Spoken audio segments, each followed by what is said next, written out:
Muy bien, ante todo, muy buenas tardes. Mi nombre es, como bien me han presentado, mi nombre es Rubén Cosi y, bueno, soy responsable acá del área alimentaria del sitio agroindustrial ICA, representando al ITP.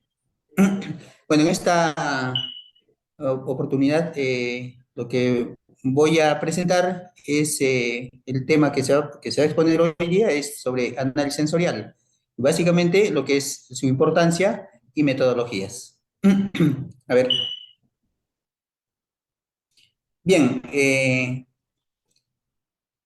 es la evaluación sensorial en realidad, no? Es la pregunta, ¿no? Entonces, en realidad se ha denominado ya una disciplina científica, ¿no? Es decir, que es una disciplina científica.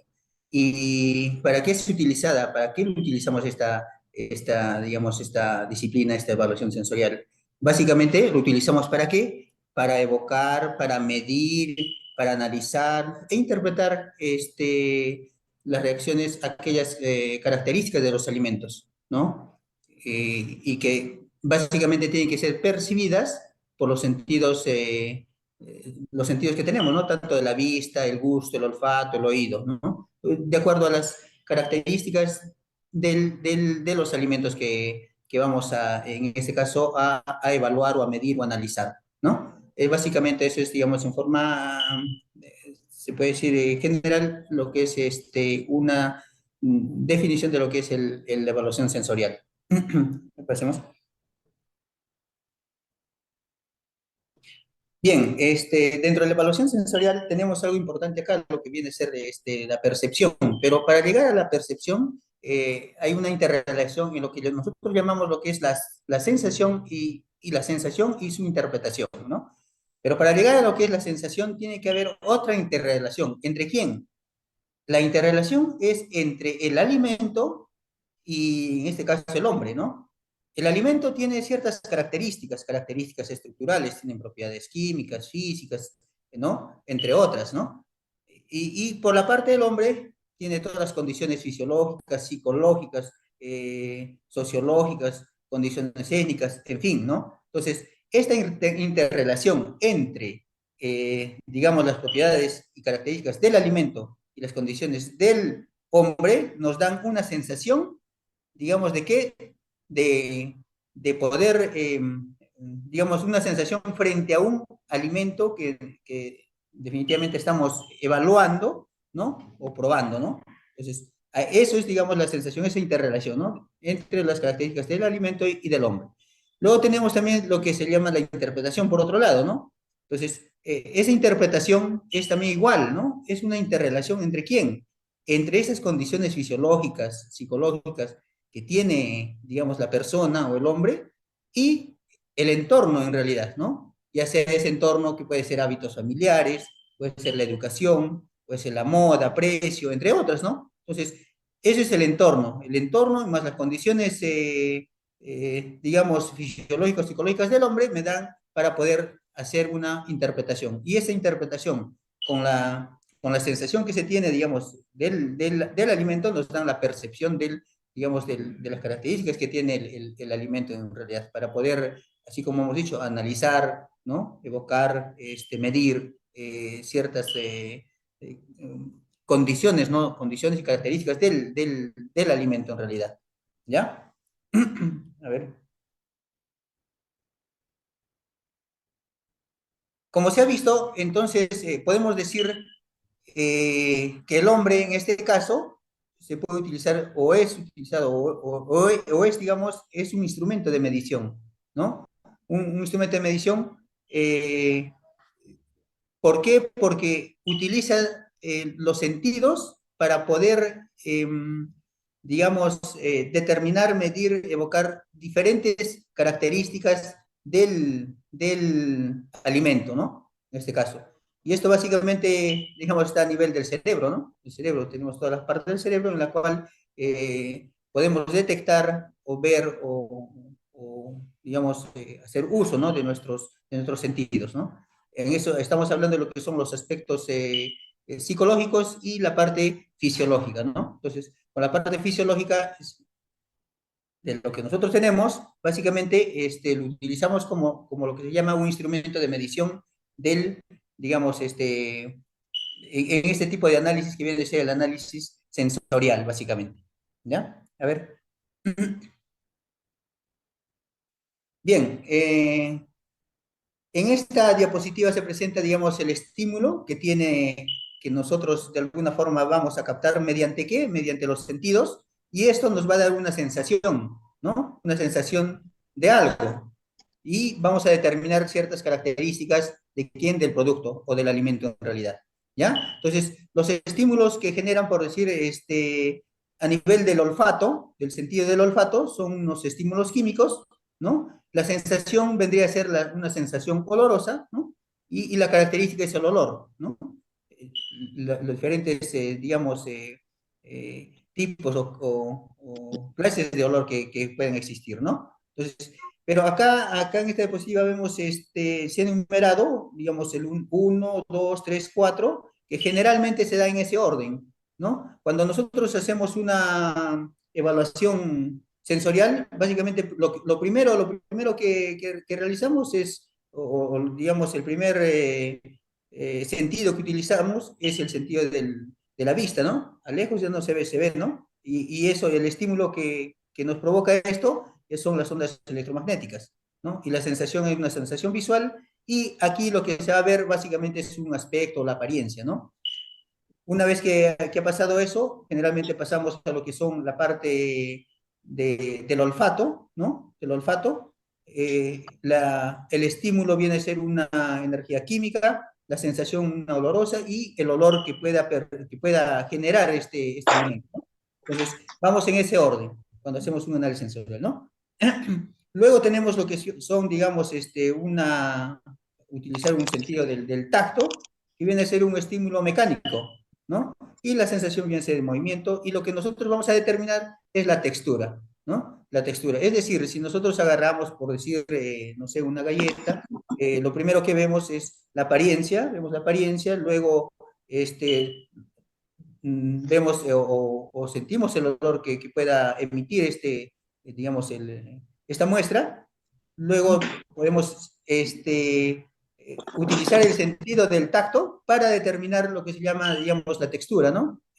El punto de quiebre, ¿no? De la galleta. Y con la consecuente, digamos, determinación de la sensación que viene a ser el sabor, ¿no? La característica que vamos a determinar es el sabor. Entonces, en ese orden, generalmente va para determinar, digamos, un análisis sensorial, ¿no? En ese orden, ¿no? Entonces, lo que es primero apariencia, un olor, textura, y luego sabor, ¿no?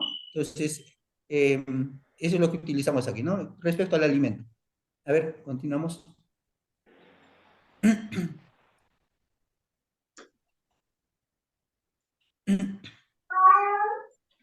Ya, aquí justamente estamos hablando de lo que es la apariencia, ¿no? La apariencia que hemos dicho, que va, digamos, vamos a determinar a nivel visual, ¿no es cierto? Son las características que acompañan a todas las impresiones visuales, perceptibles, ¿no? Y aquí, ¿qué es lo que vemos, básicamente? Vemos el color, por decir, el color de una manzana, ¿no? Puede ser verde o roja, ¿no? Y también, digamos, con la misma, por ejemplo, ¿no? En el caso de una manzana podríamos ver si está madura o está en su punto o de repente está sobremadura, ¿no? O de repente de un producto que normalmente nosotros sabemos el color que presenta, las características que presenta, ¿ya? Y si nosotros vemos un color diferente, entonces ya podemos determinar, por decir, ¿no? Podríamos determinar mm, digamos, ciertos defectos, ¿no? Ciertos defectos en este caso. Luego también podemos ver también el tamaño, ¿no? Tamaño, la forma y lo que se llama una textura superficial, ¿no? Con un grado de claridad o opacidad, ¿no? Entre otras cosas, ¿no? El grado de efervescencia, ¿no? También, ¿no? Eso es lo que se ve. Entonces, todos esos atributos se ve, digamos, básicamente a nivel visual. Y eso, lo que estoy viendo es ¿la apariencia de quién? De un alimento, ¿no? Esto generalmente está en el espectro visible, ¿no? Dentro del espectro visible, ¿no? A ver, continuamos. Luego viene la parte de lo que es el olor, ¿no? El olor. En este caso, básicamente es detectado por, digamos, cuando todas las sustancias químicas volátiles están presentes en un alimento y estas sustancias de alguna forma penetran o entran, digamos, en todo el conducto nasal. Digamos, estas sustancias químicas son percibidas por el sistema del olfato, ¿no? Entonces, al estar percibida, entonces estoy ya percibiendo el olor que tiene, digamos, las muestras, ¿no? Básicamente, ¿no? Estas generalmente, digamos, cuando estamos realizando un análisis sensorial, estas sustancias, ya sea digamos, en el olor, son afectadas por la temperatura, ¿no? Y la naturaleza del equipo, básicamente, ¿no? Algunos, por ejemplo, en el café, básicamente si nosotros preparamos el café y hacemos, digamos, y lo preparamos en agua fría, no es igual, digamos, el olor que se emite o las sustancias volátiles que salen cuando lo preparamos, por decir, en agua caliente, ¿no? Entonces, va a depender justamente, digamos, de qué, de la temperatura, ¿no? De la temperatura del alimento. Y la naturaleza también, ¿no? Por supuesto, ¿no? La naturaleza. No necesariamente, digamos, todos los alimentos tienen que estar calientes, ¿no? Cada alimento va a depender, digamos, de sus características, cómo son presentadas en frío, en calor o a temperatura ambiente, ¿no? Entonces va a depender de ello, ¿no? Pero sí, digamos, este atributo que viene a ser el olor, sí es afectado por estas dos, digamos, características que vienen a ser la temperatura y la naturaleza del alimento, ¿ya? Pasamos. La otra parte es lo que es la textura, ¿no? La textura. A nivel de textura, generalmente, digamos, hay muchos alimentos, especialmente digamos, que tienen cierta dureza, como las galletas, los helados, los chocolates, todos ellos deben tener una cierta características en textura, ¿no? Muy aparte, por supuesto, de lo que es los olores, los sabores, ¿no? Pero una característica especial viene a ser la textura en estos tipos de alimentos, ¿no? En este caso son, digamos, atributos mecánicos, geométricos Daniel, y de composición. no me importa, ¿Ya? ya, apaga eso, Sí, sí. ¿Ya? apaga. Entonces, dentro de los atributos, digamos, de texturas mecánicas, podríamos, bueno, mencionar algunos atributos mecánicos primarios, que viene a ser, que lo principalmente se analiza, que viene a ser la dureza, ¿no? La elasticidad, la viscosidad, ¿no? Y los secundarios son fragilidad, masticabilidad, gomosidad, entre otros, ¿no? Entonces, todas esas características son los que se analizan en estos tipos de alimentos, ¿no? Así como los chicles y todas esas cosas, ¿no? Luego tenemos otros, digamos, atributos geométricos, que viene a ser ya la fibrosidad, la granulosidad, ¿no? Entre otros. Esto va a depender básicamente de cada producto, ¿no? Entonces, no es lo mismo evaluar un helado o una galleta, ¿no? Entonces, ahí en la galleta, de repente yo estaría evaluando lo que se llama la dureza, ¿no? La dureza. Ya ¿no? En el helado, por decir, estaría de repente la granulosidad, ¿no? Más me interesa eso, ¿no? Entonces va a depender del producto que yo esté evaluando, ¿no? Para poder yo determinar acá cuál es ese atributo que estoy poniendo, ¿no? En cuanto a textura, básicamente, ¿no? Y también, digamos, en textura está de lo que se refiere a la composición, la humedad, ¿no? Por decir, la sebosidad, aceitosidad, ¿no? Todas esas características también es importante, ¿no? En algunos productos. Lógicamente que están, digamos, de alguna forma ya parametrados, eh, digamos, estos atributos en ciertos productos, ¿no? Y ciertos productos tienen ya, digamos, determinadas ciertas características, y a eso es lo que nosotros debemos llegar, básicamente, ¿no? A ver, pasamos.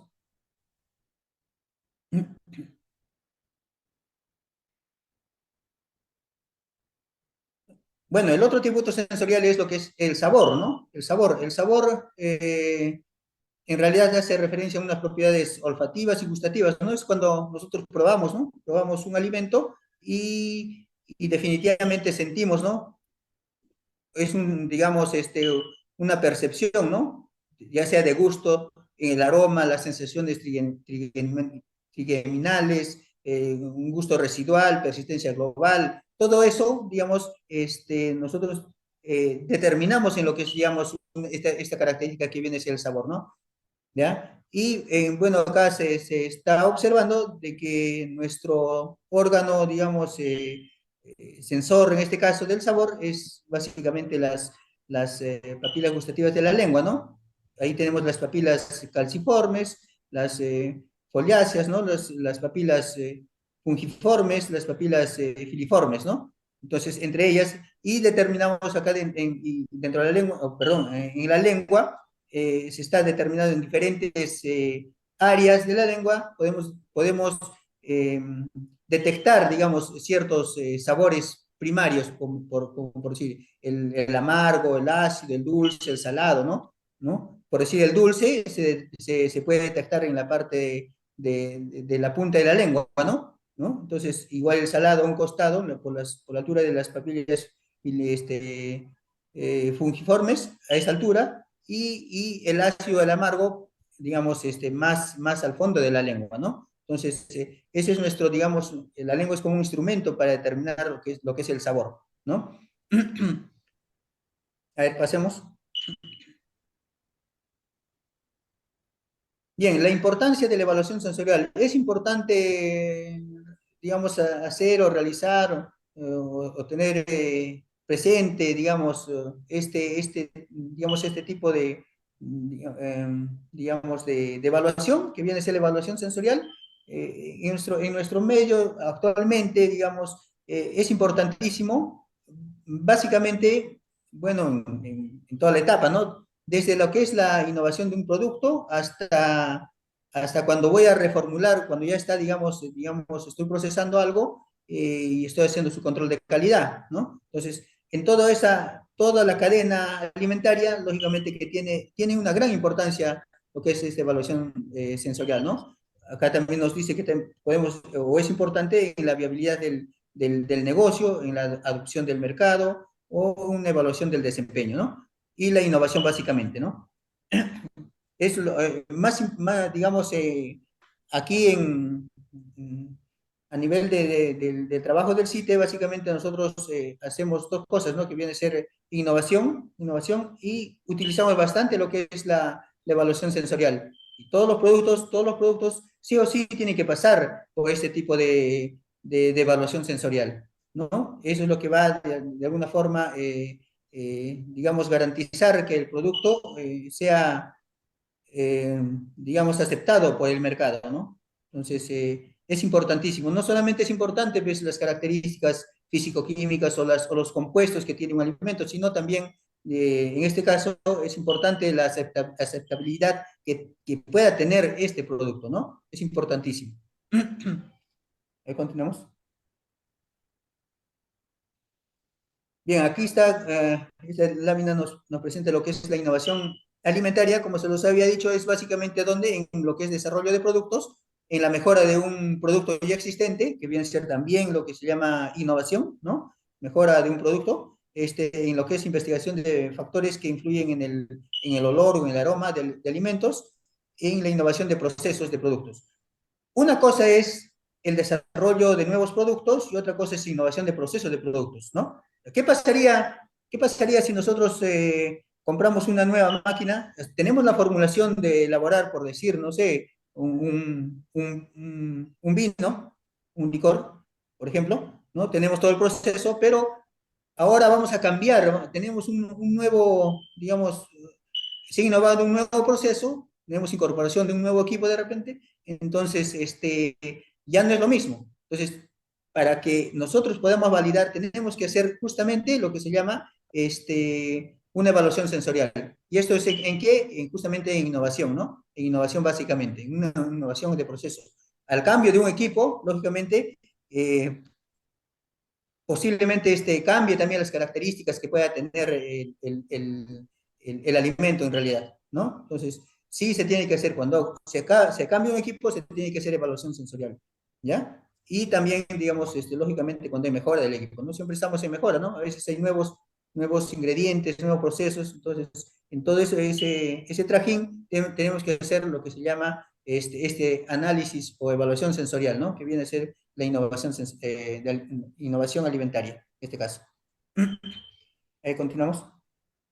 El otro punto es en control de calidad, por decir, cuando ya estamos procesando, estamos produciendo, digamos, en escala, lógicamente que de todas formas, o sea, aparte de lo que se hace un análisis físico-químico, microbiológico, que se puede realizar, a la par se tiene que hacer una evaluación sensorial. No, no puede estar, digamos, divorciado entre esta evaluación sensorial que se debe hacer en el control de calidad de un producto con la parte de análisis físico-químico que se puede hacer dentro de, digamos, del proceso, en realidad. ¿Ya? Entonces, es importantísimo durante el proceso, sí es importantísimo, digamos, realizar este análisis sensorial durante todo el proceso. ¿Ya? Ahí continuamos. Como los había dicho, entonces, también es importante, digamos, acá, el cambio de proveedores y reducción de costos. Como les había dicho, mira, si tenemos una formulación, ¿no es cierto? Entonces, ustedes saben que las innovaciones están en forma continua y por ahí hay un nuevo insumo, por ejemplo, de un yogur, ¿no? Tenemos una lista de insumos y aparece un nuevo insumo, ¿no? Que puede ser posiblemente mejor de repente ciertas características. Entonces, yo tengo que evaluar de todas formas, ¿no? Tengo que evaluar. O tal vez, tenga un insumo X que normalmente estoy utilizando y hay, digamos, otro cliente que me ofrece otro insumo que tiene las mismas características para el mismo proceso, ¿ya? Pero, digamos, tiene costos menores, ¿no? Entonces, si yo analizo y digo, no, bueno, tengo que utilizar posiblemente este insumo porque me va a dar mejores ganancias, pero ¿por qué? Porque estoy reduciendo costos, posiblemente, ¿no? Pero yo tengo que hacer esa evaluación sensorial, ¿por qué? Porque no va a ser de que si efectivamente reduce, pero afecta a mi producto, ¿no es cierto? Entonces, para evitar, digamos, esta contraparte, ¿no? De que por reducir los costos, puede que mi producto salga mal, ¿no? Entonces, para evitar todo eso, se hace justamente una evaluación sensorial. ¿De qué? Digamos, del reemplazo del insumo que yo esté, digamos, de alguna forma adquiriendo, ¿no? Ese reemplazo. Entonces, ahí yo tengo que hacer también, estoy reemplazando de entre toda mi formulación, digamos, algún tipo de insumo, ¿no? Y también, posiblemente, de repente también en concentraciones, ¿no? Concentraciones, siempre, digamos, tengo que hacer estos tipos de evaluaciones, básicamente, ¿no? Y esto me va a permitir ese cambio, a aceptar y definir o determinar si cambio o no cambio ese proveedor, ¿no? ¿No? O si es posible reducir esos costos con un cambio de insumo o no es posible, ¿no? Entonces, eso justamente me lleva, digamos, para decidir eso, me lleva los resultados de una evaluación sensorial, básicamente. ¿Ya? Pasamos. El otro punto o la otra importancia que tiene la evaluación sensorial es, digamos, un estudio de lo que se llama la estabilidad durante el almacenamiento o lo que nosotros llamamos el tiempo de vida útil, ¿no? En el estudio de vida útil, normalmente vemos, ¿no? Los cambios de características que pueda tener, ¿ya? Entonces, aparte de lo que son igual, ¿no?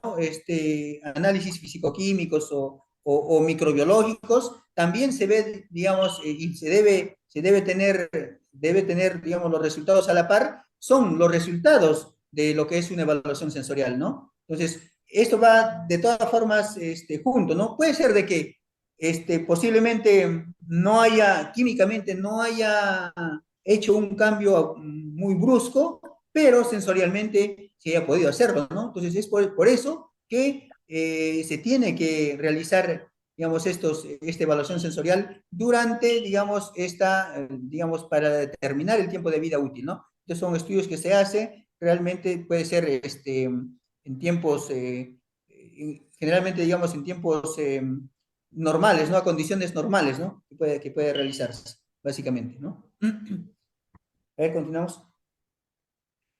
La otra importancia que tiene la evaluación sensorial es en la aceptación y preferencia del consumidor. Este es cuando ya, digamos, tenemos un producto, ¿no? Que ya por ejemplo, se ha innovado, ¿no? Estamos sacando al mercado y lógicamente que vamos a hacer como un poco grupo, digamos, entonces vamos a determinar o a saber si es, cuánto es aceptable mi producto frente, digamos, a otros productos similares, ¿no? ¿Ya?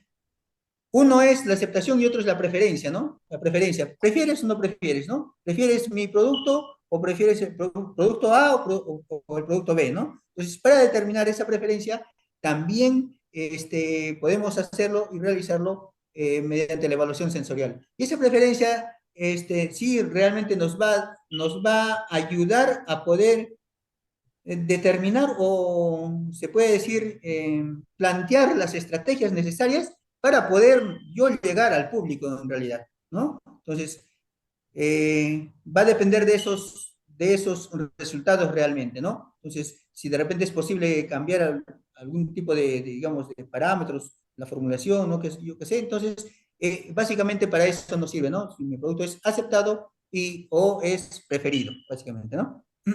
A ver, continuamos.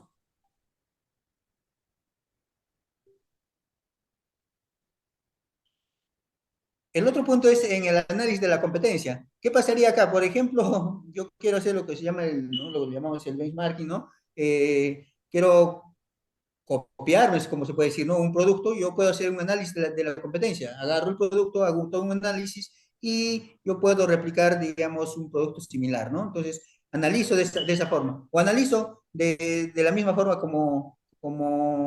digamos, esto de la preferencia, ¿no? Como se dice. O sea, yo lo pongo en mi producto, ¿no? Y también el producto de la competencia, ¿no? Y analizo, ¿no? Es posible que hay dos resultados, ¿no? O es el mío o es de la competencia, ¿no? Estoy analizando la competencia. Es posible bueno, aquí cabe ¿no? Las dos posibilidades, ¿no? ¿No? Entonces, en base a eso, como bien se ha dicho, puedo analizar, digamos, el producto de la competencia. Y eso me va a servir justamente para hacer, digamos, estrategias de comunicación, estrategias de marketing, o de repente nuevas formulaciones, ¿no? Entonces, básicamente para eso, ¿no? Básicamente para eso. Continuamos. Bien, todo esto, digamos, estos análisis sensorial que hasta ahorita se ha ido explicando en forma global, digamos, entonces necesitamos nosotros, cuando hacemos, digamos, diseño de productos, necesitamos un área, necesitamos un lugar donde poder realizar estos análisis sensoriales. Nosotros lo llamamos lo que se llama el área de cata, ¿no? El área de cata, y cumple ciertos requisitos generales, ¿no? Tal vez como ven ahí, que tiene que ser tiene que estar muy cerca al área donde se prepara todas las muestras, ¿no? ¿No? Entonces, y que toda la temperatura, humedad relativa debe ser controlada, ¿no? Entonces, en realidad, imagínense hacer un análisis sensorial en pleno calor, donde esté, o sea, 38 grados, ¿no? 37 grados, 33 grados, 30 grados, ¿no? Entonces, estoy ardiendo, no es lo mismo hacer, digamos, a condiciones, no sé, de 20 grados, ¿no? O en frío, ¿no? Entonces, por eso, básicamente, digamos, es importantísimo tener en cuenta lo que se llama la temperatura y humedad relativa, ¿no? Del ambiente, básicamente, ¿no? Y también tiene que estar libre o lo mínimo posible, digamos, afectado por el ruido, básicamente, ¿no? Así también debe estar libre de olores que puedan tener ciertas, digamos, influencia, digamos, en los resultados que nosotros podamos emitir, ¿no? Esos olores pueden afectar realmente. Y para eso, justamente, bueno, se acondiciona, ¿no? Este ambiente. Por eso es básicamente este ambiente, digamos, que sea bien acondicionado, ¿no? Eh, a ver. Luego tenemos la otra área, digamos, esto es, digamos, en forma general lo que se ha dicho es el área de cata. Luego tenemos lo que se llama el área de preparación de muestras. En este caso debe tener, como se ha dicho, debe estar cerca al área de cata y deben tener, digamos, ciertas instalaciones, ¿no? El gas, electricidad, sistema de frío, entre otras cosas, ¿no? Tiene que estar equipado, ¿no?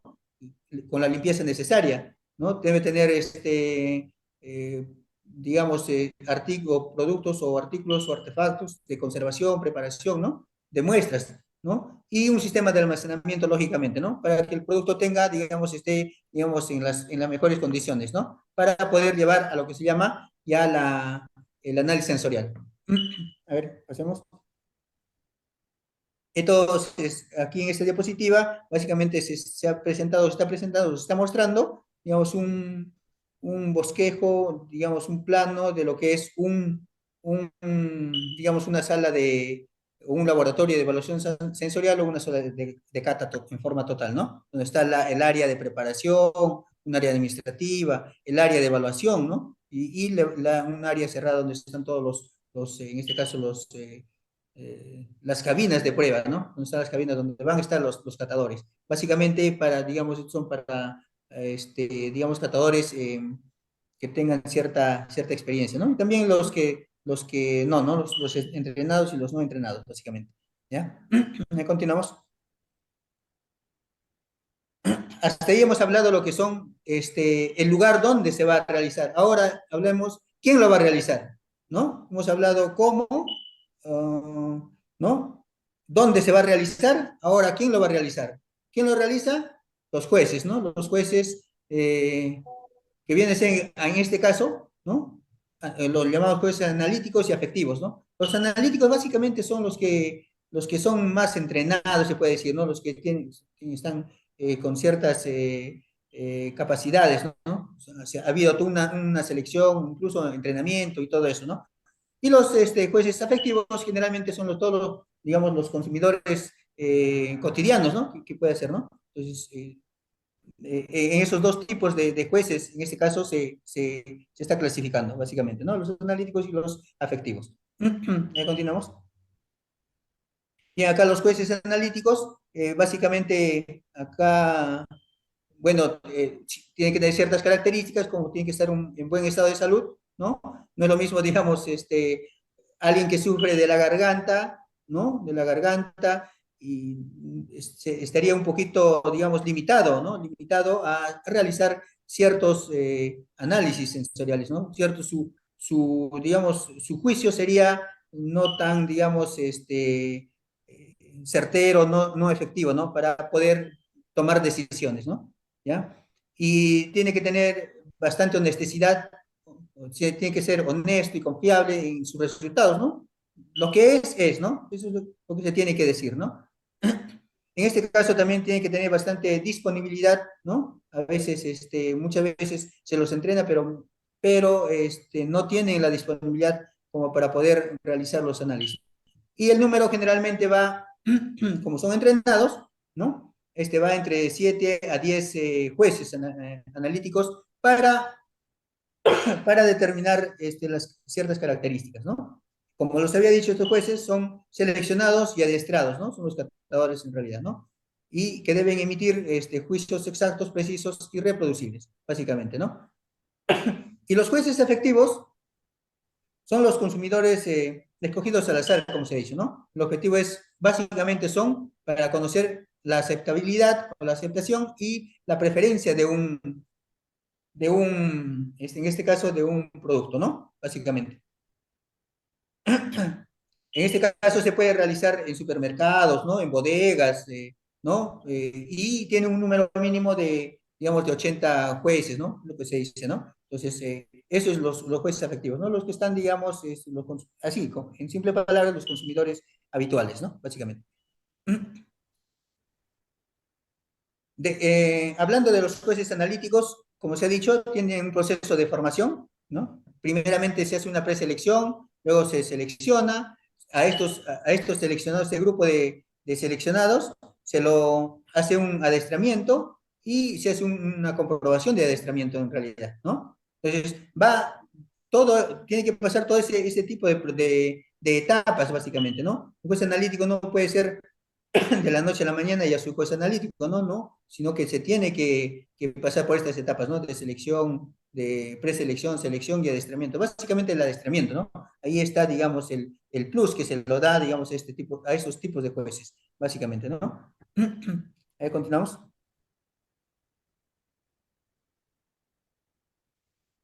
Ahora vamos a hablar lo que se llama los métodos, ¿no? Los métodos de evaluación sensorial.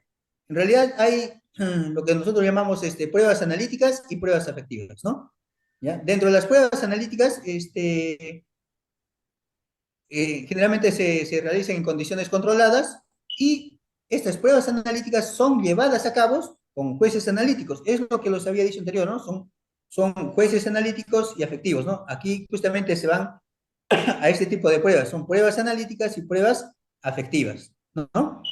Y las pruebas analíticas pueden ser discriminativas, descriptivas o escalares, ¿no? Esas son dentro de las pruebas analíticas. Estamos hablando de jueces seleccionados, entrenados, ¿no? Que tienen cierta experiencia. Y por otra parte, tenemos a los otros jueces, ¿no? Jueces, perdón, los métodos de pruebas afectivas, ¿no? Que son realizados por los jueces afectivos, básicamente, ¿no? A ver, continuamos. Bien, las pruebas analíticas, ¿no? Dentro de ellas tenemos las pruebas discriminativas y dentro de estas pruebas discriminativas, bueno, tenemos varias tipos de, se puede decir, de pruebas, perdón, claro, de pruebas. Dentro de ellas tenemos acá una prueba que se llama la comparación pareada, otro del dúo, trío, otro la triangular, otra comparación múltiple, entre otras, ¿no? Entonces, cada una de ellas va a tener ciertas, digamos, características, ¿no? Por decir, el dúo trío, donde se muestra tres muestras, una es de referencia y las otras dos son codificadas, de las cuales una es igual a la referencia y se le pide identificar, ¿no? ¿Cuál es la diferente, no? Se lo ponen las tres y se le Entonces, como a pide, mí, ayer me vine en la noche, entonces soy en busco, ¿ya? mañana ya me estoy yendo ya. Luego tenemos también la prueba que son las pruebas triangulares, la de comparación múltiple, ¿no? Entonces, y para esto, básicamente, como les había indicado, tiene ciertas características, ¿no? En este caso. Y aquí, el número de jueces van de 12 a 20 jueces, ¿no? En este caso, como no son tan, digamos, específicos, son los jueces entre 12 a 20 jueces que están semi-entrenados, ¿no? Y si son entrenados y son ya, digamos, con mucho más experiencia, se puede decir entre 7 a 12 jueces que puedan realizar estos tipos de pruebas. ¿Ya? ¿Ya continuamos?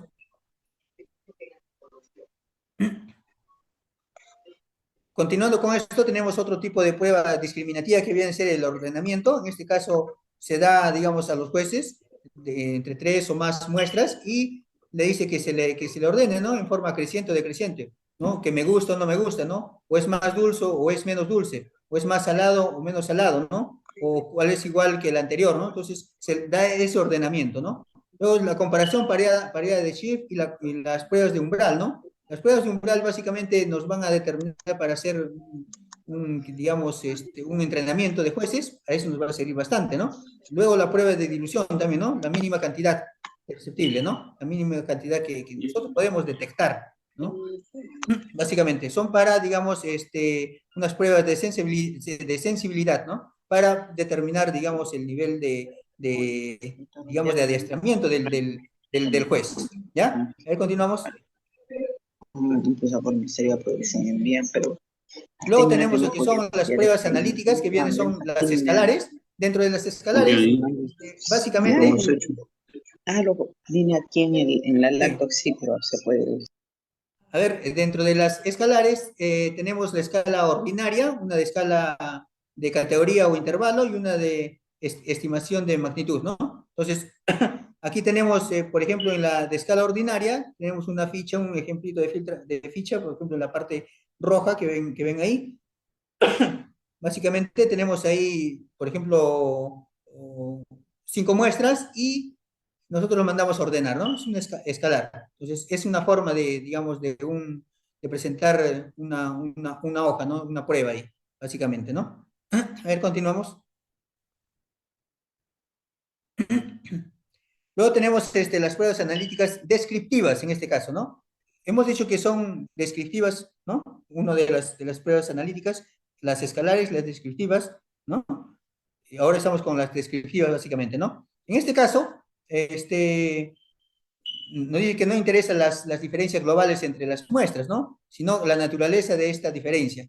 y definir esas propiedades. Básicamente para eso nos va a servir eso, ¿no? Vamos a describir, ¿no? ¿Cuál es esa diferencia y cuáles son esas propiedades que tiene, ¿no? Hay que hacer una descripción de qué de la muestra en realidad, ¿ya?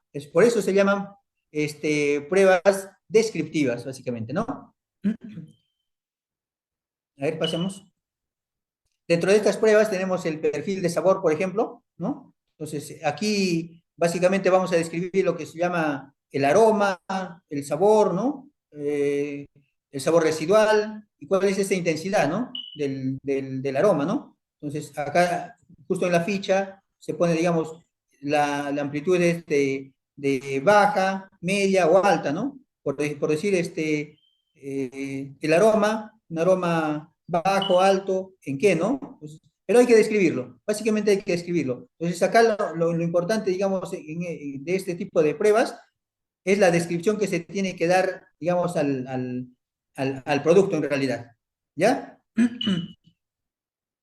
A ver, pasemos.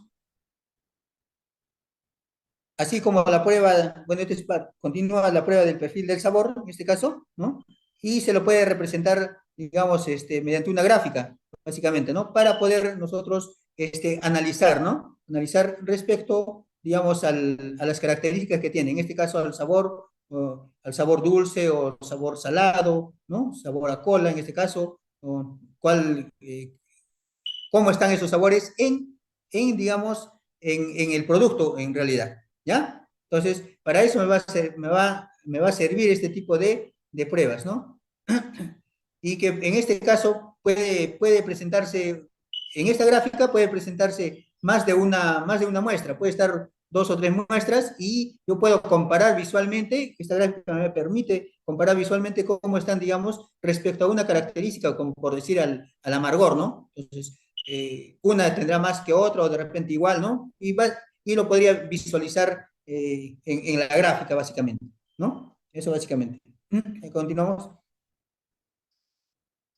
Y esto es igual, ¿no? Es un perfil, así como se ha hecho un perfil de sabor, un perfil de olor, es un perfil de textura, básicamente, ¿no? Igual, se da todas las características, ¿no? Digamos, la humedad, la gomosidad, la fibrosidad, la grasa y todas las características que pueda tener, digamos, un producto, ¿no? Dependiendo del producto, yo pongo esas características y yo voy a dar, digamos, ese grado digamos, de digamos, grado de valor que se puede hacer en este caso, digamos, a la característica que tiene el producto, ¿no? Ya sea la dureza, ¿no? A la elasticidad, ¿no? ¿No? Entonces, es muy duro o es muy blando o es muy duro, ¿no? En qué estado está, ¿no? Entonces, esto me va a servir para cada una de las muestras, ¿no?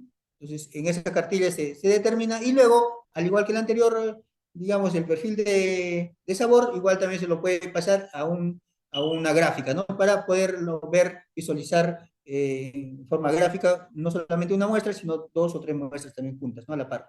Ahí continuamos. Luego tenemos lo que es las pruebas analíticas cuantitativas descriptivas, el QDA que se llama, ¿no? Entonces, es similar a la anterior, ¿no? Donde determinamos, en este caso ya, eh, por ejemplo, diferentes características, ¿no? El color, el olor, la dureza, ¿no? El sabor, ¿no? El regusto, todas esas características lo podemos determinar en digamos, en una gráfica, ¿no? Entonces, puede ser desde muy poco a muy fuerte, desde muy blando hasta muy duro, desde muy débil hasta muy intenso, ¿no? Entonces, todas esas, digamos, esas características que tiene el alimento, se plasma, digamos, en esta cartilla, ¿no? Para poder nosotros realizar, después de esto, se puede realizar un análisis estadístico, ¿no? Para que tenga un respaldo, digamos, estadístico, los resultados que yo pueda obtener, ¿no? Básicamente, ¿no? En ese consiste. Bueno, acá se tiene un método del Spectrum, ¿no? El método del Spectrum, que básicamente es para obtener, digamos, se puede decir todo lo complejo, las características que tiene el producto en sí, ¿no? Todas las características descriptivas, ¿no? Y aquí generalmente este método emplea términos muy específicos. En realidad este método ha sido desarrollado o es utilizado básicamente en Estados Unidos, ¿no? Y ellos ya tienen, digamos, ciertos parámetros, ¿no? Ciertos, digamos, ciertas características que nos sirven como referencia, básicamente, ¿no? Para poder describir, digamos, el producto. Va en una escala de hasta 15 centímetros, ¿no? Digamos así, similar a las otras, ¿no? Y en esa escala de 15 centímetros, cuando yo puedo determinar en qué punto está, ¿no? Desde más a menos, está, digamos, ciertas características del producto en sí, ¿no? O sea, así como se había dicho anteriormente, ya sea digamos, de sabor, de olor, ¿no? De textura, entre otras cosas, ¿no? Eso básicamente. Ahí continuamos. Luego tenemos, todo hasta ahí son las pruebas descriptivas, ¿no? Que hemos descrito, que hemos dicho qué son, cómo son, qué es lo que está sucediendo en ese alimento. Ahora vemos lo que son las pruebas afectivas. Y las pruebas afectivas hemos dicho que son básicamente llevadas a cabo ¿por quién? Por jueces afectivos, ¿no? Básicamente. Y dentro de ellas está una prueba que le llamamos la prueba de aceptación, ¿no? Entonces, acá tenemos una ficha, por ejemplo, dice acá la ficha para la prueba de aceptación, una muestra simple, ¿no? Un nombre. Dice acá, usted ha recibido una muestra de jugo de piña, pruébala e indique con una aspa si le gusta. Acá simplemente me dice, ¿te gusta o no te gusta, no? O sea, ¿lo aceptas o no lo aceptas? ¿No? Básicamente es eso, así de fácil, ¿no? Así de fácil, pero requiere, como estamos hablando de pruebas afectivas, requiere de que el número de jueces sea elevado, ¿no? Para poder tener los datos necesarios y poder definir o determinar o llegar a ciertas conclusiones respecto a ciertos atributos que yo estoy evaluando, ¿no? ¿No? Entonces, en este caso aquí me dice, ¿no? ¿Acepto o no acepto? Sí, acepto, ¿no? O no acepto, ¿no? Entonces, en base a eso, básicamente, ¿no? Ahí continuamos. Luego tenemos las pruebas de preferencia, ¿no? Las pruebas de preferencia puede ser mediante una prueba de comparación pareada o de ordenamiento, ¿no? Pareada me gusta de más a menos, por decir, ¿no? Entonces acá dice, por ejemplo, indique cuál de las dos pruebas, de dos muestras prefiere, ¿no? Yo prefiero digamos, la 420 o la 128, ¿no? Entonces, ¿cuál prefiere? ¿Esta o esta, no? Esa es de preferencia, básicamente. Son rápidas, básicamente, ¿no? Y acá de alguna forma, no se lo, quita bastante tiempo o no es muy complicada para que, digamos, estos jueces afectivos, que viene a ser el público consumidor común del producto, ¿no? No se lo pueda, digamos, o pueda respondernos en el tiempo más corto, ¿no? Muchas veces cuando se hace esos tipos de pruebas, se tiene el inconveniente de que a veces si utilizamos una ficha con bastantes información que requerimos, muchas veces nos niegan, ¿no? Entonces, estas pruebas no, simplemente de preferencia, básicamente. Igual el de ordenamiento, ¿no? Lo ordeno, ¿no? ¿Cuál te gusta? De más a menos, ¿no? Me gusta primero esto, luego un poco esto y más esto, ¿no? Es similar, ¿no? Prefiero esto y luego esto, ¿no? Entonces, a eso se refiere el de preferencia, básicamente. ¿Ya? Ahí continuamos. Y las pruebas escalares, ¿no? Básicamente acá, una de la escala hedónica, ¿no? Que siempre es repetido, ¿no? Esta es mayormente la que se utiliza en varios, digamos, investigaciones, ¿no? Comunes que se hace, ¿no? Por decir, me gusta, o de repente también, digamos, igualito en las pruebas afectivas de lo que es,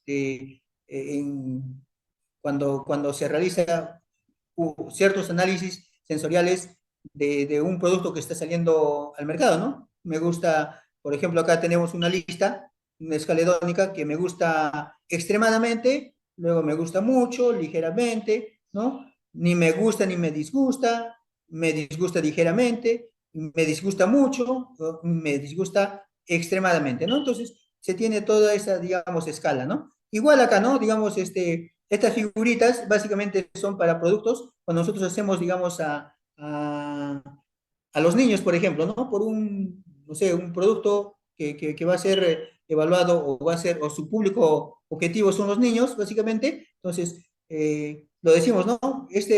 Mediante unas caritas, ¿no? Que marque, ¿no? ¿Cuál es el que te gusta más? ¿Estás alegre, menos, o el que no te gusta, el que la carita más enojada, ¿no? Entonces, es básicamente, digamos, para ese tipo de público, ¿no? Es más sencillo para ellos, ¿no? Básicamente. Ahí continuamos. Luego la escala de actitud en este caso, ¿no? Entonces, en este caso, es para determinar, digamos, cierto grado, digamos, de aceptación, digamos, ¿no? Digamos, por ejemplo, digamos acá, dice acá, la ficha de escala de actitud, ¿no? Pruebe la muestra, indique la escala con una X en la cual, dice, en cuál de las circunstancias que se presenta usted comería el alimento, ¿no? Entonces, eh, acá hay una escala, por decir, me lo comería siempre, me lo comería frecuentemente, me lo comería en ocasiones, me es indiferente, ¿no? No lo comería, casi nunca lo comería o nunca lo comería, ¿no? ¿No? Entonces, esto también de alguna forma me lleva, digamos, a analizar cómo está mi producto, ¿no? Cómo está mi producto en realidad, ¿no? Si me dice que me lo comería siempre, ¿no? Entonces yo tomaría ciertas, eh, digamos, estrategias para poder llegar al público, ¿no? Igual, ¿no? Si pruebe, digamos, el producto sale que no me lo comería, digamos, nunca, ¿no? ¿Qué ha pasado, no? Tendría que ver, analizar qué es lo que ha pasado, ¿no? A ver, continuamos. Bueno, hasta ahí es, digamos, todo lo que se ha hablado, lo que es en realidad la evaluación sensorial en forma general, básicamente, ¿no? Entonces, como en forma resumida, podríamos decir de que acá depende eh, uno de las características del producto, ¿no? Otro de la persona en sí, otro el lugar donde se realiza, ¿no? El lugar donde se realiza, otro la forma como se realiza para acoger digamos, tener la información necesaria, ¿no? Y todo ello me va a servir para lo que es, digamos, tomar decisiones, ¿no? Y como se ha dicho, en realidad este tipo de pruebas que viene a ser la evaluación sensorial es de gran importancia, ¿no? Ya sea digamos, en el desarrollo de nuevos productos, en la innovación de tecnologías o cambio de procesos, o también en el control de calidad de un proceso ya estandarizado, ¿no? ¿No? Entonces, digamos, tiene bastante importancia, básicamente en todo ello, ¿no? Bueno, eso sería todo. Buenas tardes Gracias, nuevamente. por todos. Gracias, ingeniero. En nombre del Ministerio de la Producción agradecemos la colaboración que hemos tenido en los últimos meses. El ITP nos ha estado apoyando mucho en diferentes webinars de manera mensual.